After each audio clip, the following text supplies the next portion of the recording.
here with you on Enlightened World Network, and today's topic is power and responsibility. As we grow into our wholeness and our empowerment, we have we have the responsibility to wield our power in ways that are conscious and calibrated to the situation. So I think it'll be an interesting conversation. I think the responsibility is a reason that a number of people avoid their power. So anyway, before we get started, let's just take a couple minutes to get settled in and present. Let's take a deep breath in through your nose and hold it. And imagine clean, crisp oxygen flooding into your lungs, flowing into your bloodstream, nourishing all your cells and all your organs. And as you exhale, exhale any negativity, fatigue, tension, stress. And that's take another deep breath in through your nose and hold it. This time, imagine brilliant, bright light illuminating every cell, lighting you up from the inside out, electrifying and energizing all your electrons, all your molecules, so you can feel that buzz and that radiance shining out beyond you. And as you exhale, exhale any remaining tension or stress, any negativity, any fatigue. And now let's just gently press our palms together. Just really softly, softly, softly rub your fingers against your palms to feel the deliciousness of that sensation and to bring yourself present right here, right now. Welcome, welcome, welcome. It's always great to be here with you, and I'm excited about today's topic. I We talk about empowerment a lot, and yesterday we were talking about manifesting and being more aware of some of the components or some of the um, influencing factors in actually receiving what we were asking for, and and sort of building that into the vision of what we were hoping to accomplish. And so all of that, the manifesting, um, the influence that we have in our own lives, all of this can come under the umbrella of power. You know that we have power to create in our lives. We have the power to shift things and generate, right? And when we have this power, as we come into a greater ownership of this power, what is an important factor is using that power responsibly. And when I think about responsibility, I am thinking about the ability to respond. And I think that that is where our power is sourced, is through this place of presence, this in the actual moment, being present to the moment. And that is then we have the ability to respond appropriately. And I was speaking with someone yesterday who is an extraordinarily powerful person. And what I mean by that is they are able to access this place of presence and clarity. And so in those moments, there's just a call to action and a clarity about that action and the ability to respond to the needs of the moment in a very pure, direct way, that is beyond thought, beyond consideration, beyond self doubt. It's just being able to literally respond. And I just want to mention that I don't know if you have put any messages in the chat. I haven't seen any messages yet, so that's why I haven't responded. I know sometimes people write messages and they don't come through for whatever reason. I don't really understand that dynamic, but I just wanted to let you know I'm not ignoring you. I just don't see any messages yet. Anyway, so this ability to respond as we become more influential, as we become more empowered, as we become more powerful.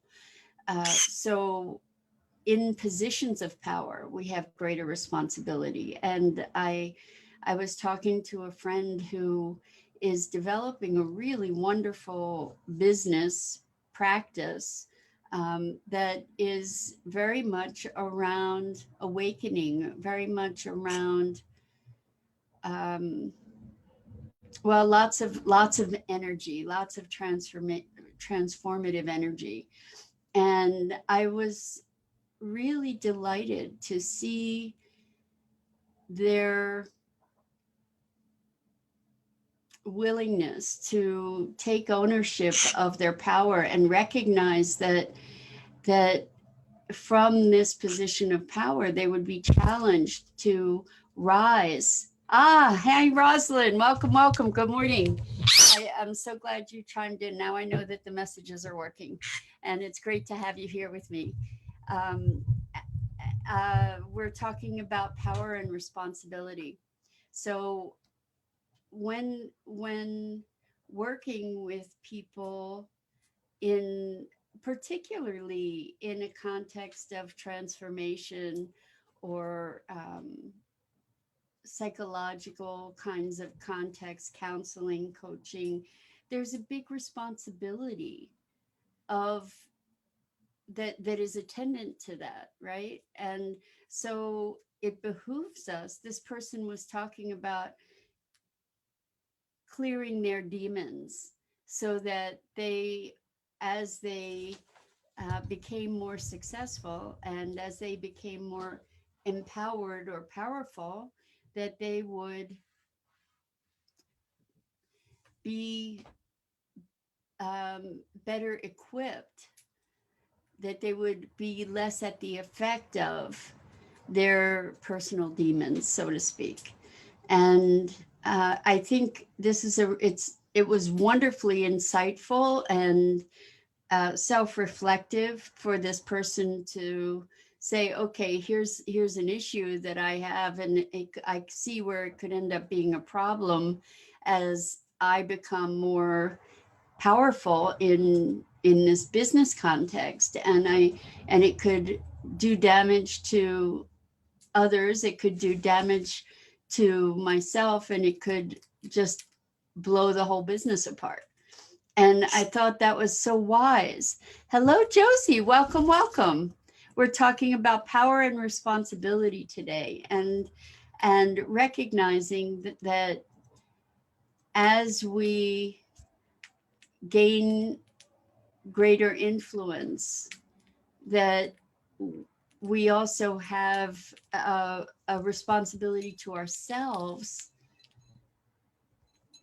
as well as the people that we're serving to evolve, to grow, to to become more impeccable with our behavior and our words, or our ability to respond. So to take feedback, to become less reactive, to be more present. And I think it's an interesting conversation because so many people are afraid of their own greatness. And I'm thinking that part of that might be a lack of self-trust, lack of being able to trust ourselves, to be responsive, to be present. And so the trust is gained over time, where we have the opportunity to recognize our ability to not have not be super reactive, right? Um, I'm thinking in all different kinds of realms, but when you become more visible, there's, I guess there's greater scrutiny, right? And you also have more power to influence, and how you use that power is is an important um, is important to consider. And I'm thinking of like the contrast between people who are seeking power versus people who are powerful by virtue of their presence and their ability to be in the flow and be responsive. So we've probably all grown up with the phrase power corrupts and absolute power corrupts absolutely. However, I think that it is possible to embrace one's own power as as a being a vehicle for power rather than being in the quest for power. So there was a situation that I was having a conversation about with this friend who witnessed a situation where a man was beating this child in public, and he just went over to this man and said, "You're not going to hit that kid anymore. You're done." And the guy just said, who do you think you are? He said, "That's it. No more." And because he was so completely present and clear, the man stopped.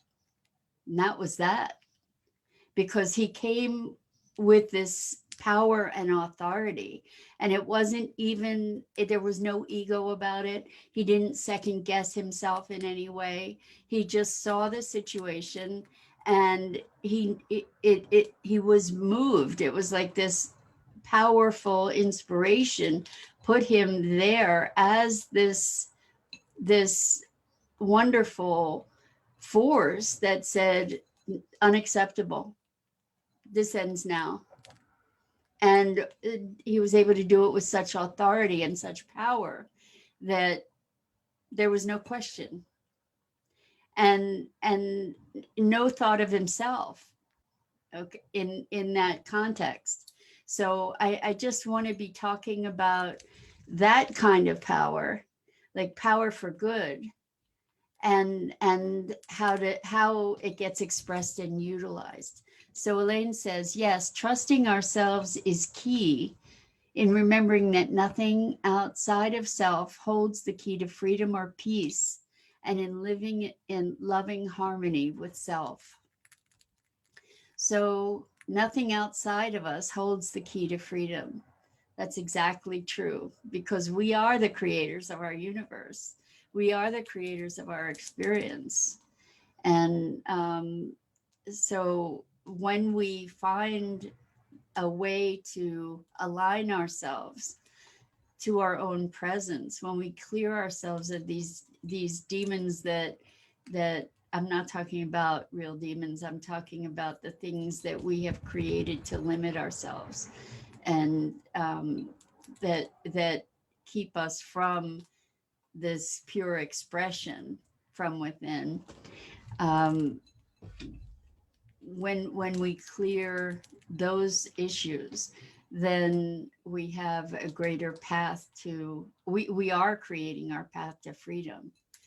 Thank you, Elaine. And Rosalind says, I'm expected to take on a supervisory role, and I'm uncertain how I would deal with personality issues. Sometimes it seems it would be easier to just stay in my current position. So, Rosalind, you just gave a perfect example of why people don't rise to their power, rise into their fullest expression, because there are there are different challenges at different levels of expression, right? And good afternoon, Pat, and good morning, Isabel. It's great to have you guys here. I just wanted to acknowledge you before going too much more deeply into this conversation, but that this issue of, you know, moving into another position where there are certain responsibilities, and as you said, personality issues could come into play. And the thing is that you get to choose how you rise. You get to choose how you rise. um, it may not be worth taking the other position, Rosalind, or it may be just the wonderful opportunity that you need to be able to grow into the next dimension of your expression of your power, and compassion and connectedness and relationships. So it may be the perfect opportunity, but I think you do get to look at it and look at yourself on the way there and see what would support you. Like if you are interested in that position, what would support you in dealing with personality issues? Maybe there is some training to take. Maybe there is a mentor that you could take on.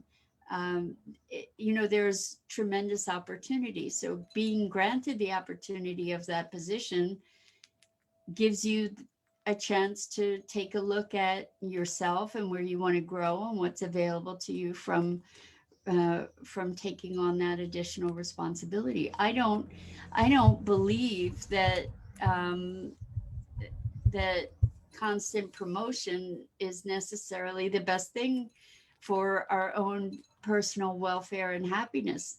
It depends what the position is that we get um, tra- promoted to. So like I have also heard people get promoted to their level of incompetence, you know, and I'm not saying that about you, Rosalind, but I'm saying that oftentimes people will take a promotion just because it's a promotion, but not because they're well suited to that position or because it will improve their lives. And I think we get to think about those things more directly. And Elaine says, yes, now is the time humans are will to change our minds. Now is the time humans are will to change our minds. I'm not sure um, what, maybe you mean willing. Now is the time that humans are willing to change our minds. So if that's what you were saying, I think that we have the ability to be shifting. We have the necessity to be shifting paradigms right now in a big way. We need to be looking more directly at what we take for granted and what what our beliefs are, and what are the things that we just accept as the way things are. And I was talking to somebody um, the other day who said, well, I can't fight City Hall. And I'm like, yeah, that's what we get to do. You know, we get to look at what City Hall is doing and weigh in on it. And so Elaine says it's key for me to see the victim and persecutor within me, and lovingly forgive and let go. So that's a beautiful thing to say, Elaine, because we are all things. Each of us is all things. So we are victim, we are perpetrator, we are persecutor, we are sinner and saint. You know, we are all these things. And as we become more aware and willing, like as we allow for all aspects of ourselves to be, then we have greater freedom from those parts, because we're not resisting them, we're not denying them, we're not pretending they don't exist. And Elaine says self-worth is key in allowing one to experience abundance in all areas and weigh through our own perception of what abundance looks like. So, Maggie, come here, baby. Maggie's over at the plant. She was being so good. Maggie, come on, buddy. Maggie, come on. She's not responding. Give me 1 second. I'm sorry. Maggie, come on, baby. Come on. Come on. Okay. All right. So let's see. When Elaine's talking about abundance, that our self-worth is fundamental to abundance, and it is. And where does self-worth come from? Self-worth, I think, comes from, or maybe self-trust is, I think, Maggie is the antidote to lack of self-worth. Although when we don't feel our self-worth, it's hard to trust ourselves. So it can become one of these endless loops where we're in a cycle. I think that one of the ways to build self-worth is to start giving ourselves opportunities to trust ourselves. So to take small steps, to be looking at how we can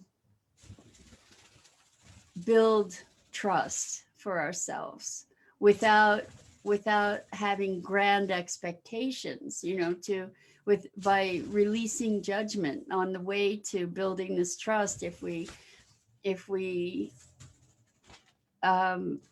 don't perfect it immediately, that we can start growing compassion for ourselves.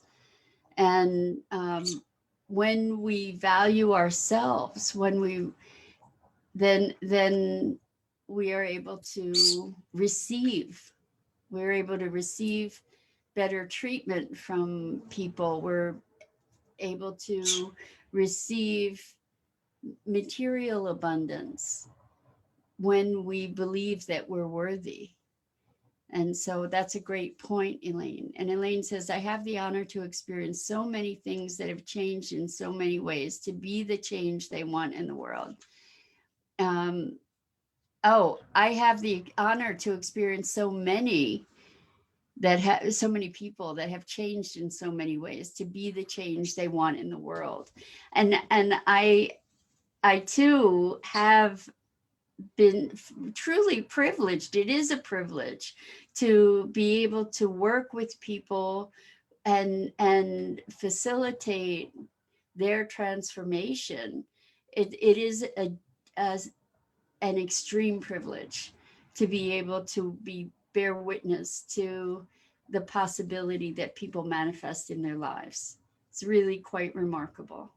And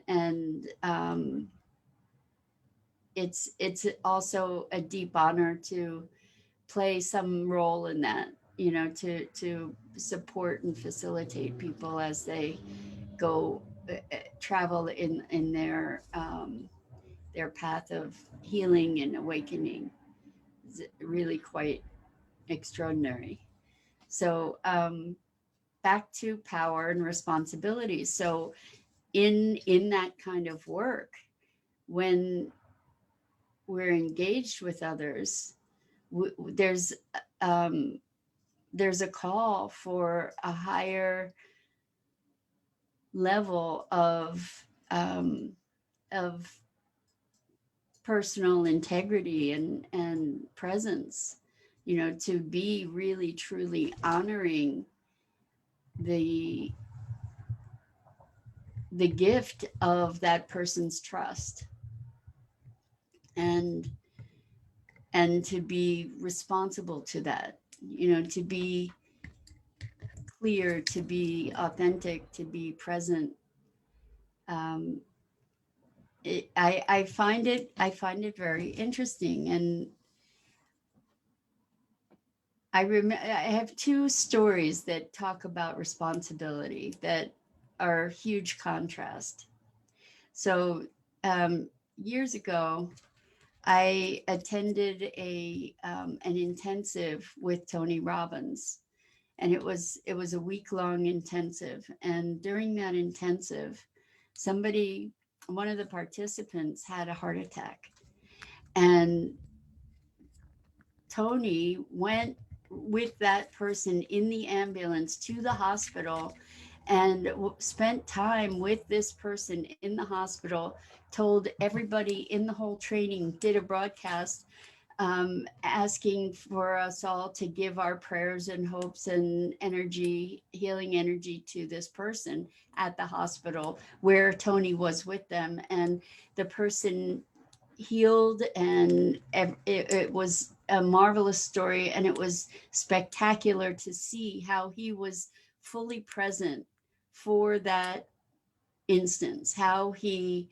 handled it, and how he responded appropriately. He was present and completely there. And then there was another person who was doing um, transformative work, and it was sort of modeled on what Tony was doing. And this person, I'm not going to mention their name, but this person had an intensive sweat lodge sort of experience, and 3 people died in the sweat lodge.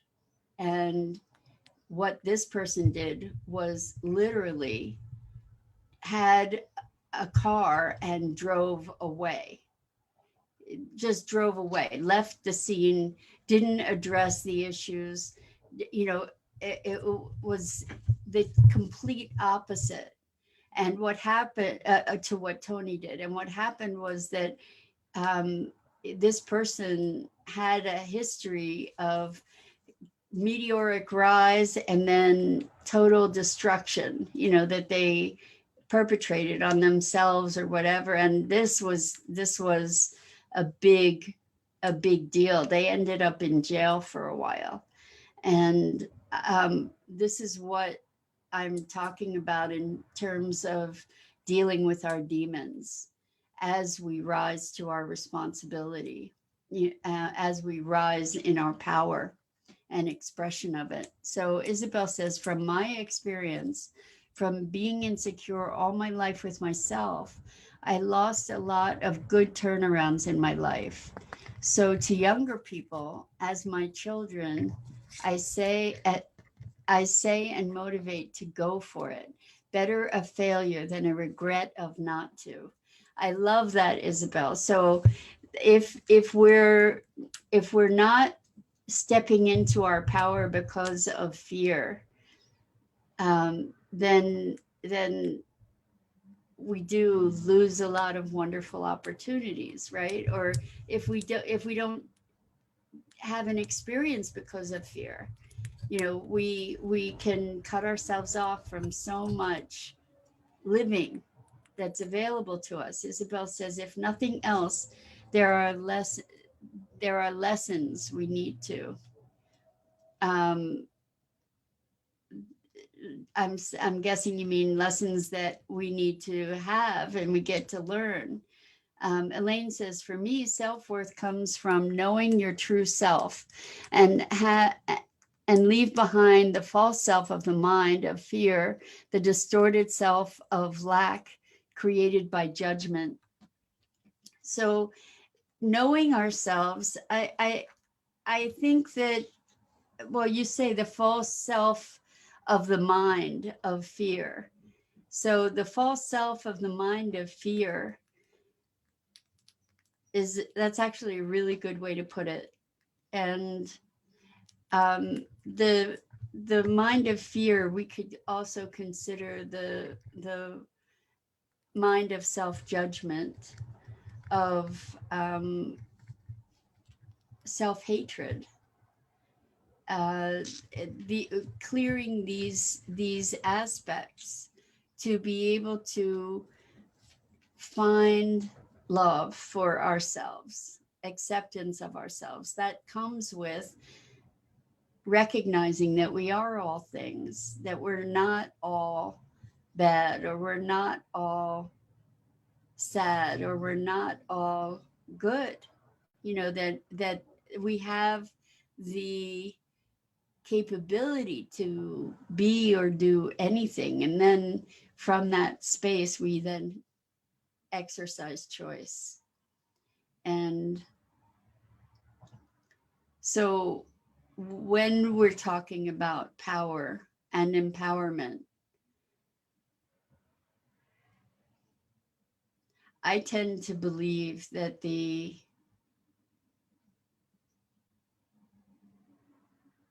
solution for not abusing power is presence. That's kind of the solution for everything, isn't it? Presence, really being present in the present moment. We don't have the judgment, because judgment is based on the past or expectations of the future. When we're present, we are pure responsiveness. And that's ultimately where power resides, true power. And I mean power to shape the universe, power to connect, power to create. It's all in the present moment. So I think that thank you, Isabel says, beautifully said. I think that kind of puts a bow on it, actually, right? That the ultimate power is in the present and the ability to be responsive. So that just sort of went clunk, it clicked in my head too. So I so appreciate this time with you guys. You brighten my day, and um, you brighten my life, really. Like, having the opportunity to have these conversations with you is just um, enlightening for me, as much or more than it is for you, I'm sure. So anyway, thank you, thank you, thank you. I'm Mira Rubin. This is the Core Connection, and Maggie and I go live each weekday morning at 9 a.m. Eastern on the Enlightened World Network Facebook page. And before we wrap up, Elaine says, when we can truly accept and love all of our judgments of self with gratitude for all experiences. Yes, exactly. Well, that's the ultimate challenge, right? Is to get to that place of love and self-acceptance and presence. So please check out the other awesome programming on Enlightened World Network. And I love our morning musings too, Rosalind. Thank you so much for being here, all of you. And until next time, presence yourself to your power.